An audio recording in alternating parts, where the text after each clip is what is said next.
வணக்கம். நவராத்திரியின் 2ஆம் நாள் வழிபாட்டை இந்த வீடியோவில் பார்க்கலாம். நவராத்திரியோட முதல் 3 நாட்கள் பராசக்திக்குரியவை.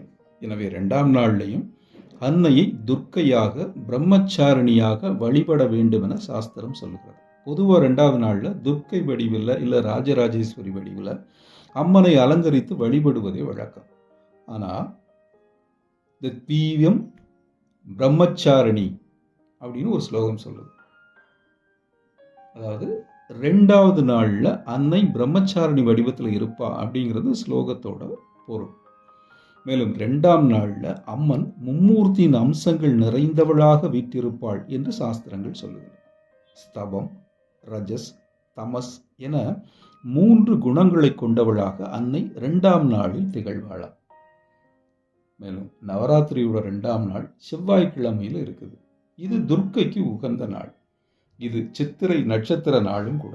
சித்திரை நட்சத்திர அதிபதி செவ்வாய். எனவே செவ்வாய்க்கு உரிய நாளில் அவருக்கு உரிய நட்சத்திரமும் சேர்ந்து வரும் இந்த தினத்தில் வழிபடும் போது செவ்வாய் பகவானோட அருளும் இந்த நாளில் கிடைக்கும். மேலும் இது 3ஆம் பிறை தினம். 3ஆம் பிறை தினம்ங்கிறது 3ஆம் பிறை தினத்தில் ஒரு தரிசனம் மேற்கொள்வது அப்படிங்கிறது பிறை சூடிய சிவனை வழிபடுவதற்கும் சமம். எனவே இந்த நாளுக்கு இப்படி ஒரு சிறப்புகள் எல்லாம் சேர்ந்திருக்கு. இந்த நாளில், இந்த 2ஆம் நாளில், இப்படிப்பட்ட சிறப்பான நாளில் வழிபடுவோருக்கு ஆயுள் விருத்தியாகும், செல்வ வளம் பெருகும், மனதில் நிம்மதி அதிகரிக்கும் அப்படின்னு சாஸ்திரங்கள் சொல்லுகின்றன. சரி, இப்படியெல்லாம் சிறப்பான ஒன்று நாளில் இப்படியெல்லாம் வளம் கிடைக்கக்கூடிய நாளில் எப்படி வழிபடுறது?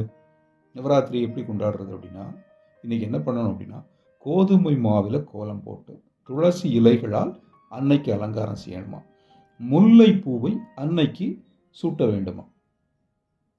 இதே நேரத்தில் புளியோதரை நைவேத்தியம் செய்யலாம். நைவேத்தியமாக புளியோதரை, வேர்க்கடலை, மாம்பழம் இதுகளை வைக்கலாம். கல்யாணி ராகத்தில் பாடல்களை பாட வேண்டுமா. இந்த நாளில் ஏழை எளியவர்களுக்கு வஸ்திர தானம், அதாவது புதிய ஆடைகளை தானமாக வழங்கலாம். இது முடியலைன்னா தட்சணை கொடுக்கலாம். 2ஆம் நாளில் அம்மன் சிறுமியின் வடிவத்தில் தான் இருப்பாங்க அப்படிங்கிறனால சிறுமிகளை பூஜிக்கலாம். சிறுமிகளுக்கு வஸ்திர தானம் செய்யலாம்.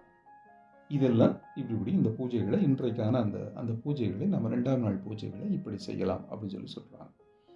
சரிங்க, இவ்வளோ பெரிய பூஜைகள்லாம் செய்கிறதுக்கு எனக்கு வசதி இல்லை எனக்கு அதுக்கான வாய்ப்புகளோ சந்தர்ப்பங்களோ இல்லை அப்படின்னா, வீட்டில் அம்மனோட படம், துர்க்கை அம்மனோட படமோ இல்லை பராசக்தியோட படமோ பார்வதியோட படமோ எந்த அம்மனோட படம் உங்களுக்கு இருக்கோ அந்த படத்தை வைத்து வெண்ணிற பூக்களை தூவி விளக்கேற்றி வழிபடுங்கள். இப்படி ஒரு வழிபாடு நடத்துறதுக்கு இல்லாத ஒரு வழியில் நான் இருக்கிறேங்க. இப்போ நான் என்ன செய்கிறது? ஒரு விளக்கு மட்டும் ஏற்றுங்கள். மாலையில் அந்தி சாயிற நேரத்தில் ஒரு விளக்கு ஏற்றுங்கள்.